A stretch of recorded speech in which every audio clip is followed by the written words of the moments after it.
वादग्रस्त IAS अधिकारी पूजा खेडकर यांना जिल्हा शासकीय रुग्णालयातनं 2018 मध्ये नेत्र दिव्यांग प्रमाणपत्र आणि 2020 मध्ये मानसिक आजारी असल्याचं प्रमाणपत्र देण्यात आलेलं होतं।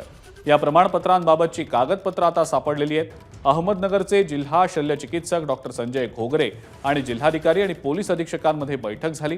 पूजा खेडकर यांनी सादर केलेल्या कागदपत्रांमध्ये कोणत्याही प्रकारची खाडाखोड झाली नसल्याचं डॉक्टर घोगरे यांनी सांगितलं।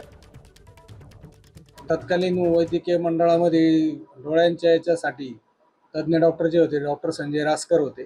त्याच्यानंतर मेंबर सेक्रेटरी जे होत्या त्या डॉक्टर धोंडे मॅडम होत्या आणि त्यावेळेस ॲक्टिंग सिव्हिल सर्जन जे होते डॉक्टर बापूसाहेब गाडे होते 2018 मध्ये। आणि 2021 मध्ये तेव्हा त्यांची मानसिक आरोग्यासाठी तपासणी केली तेव्हा डॉक्टर गाडेकर म्हणून सायकॅट्रिस्ट होते आणि सिव्हिल सर्जन जे होते ते डॉक्टर प्रदीप मोरंबीकर होते।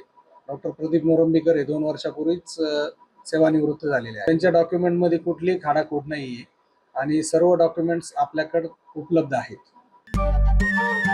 नमस्कार। मनसुद्धा तुझं ही एबीपी माझावरची वेगळीच मालिका खूप गाजली। हिचा दुसरा सीझन केव्हा येणार अशी अनेकदा विचारणा झाली, पण आता प्रतीक्षा संपली। लवकरच येतोय सीझन 2। मन शुद्ध तुझं होई मन शुद्ध तुझं।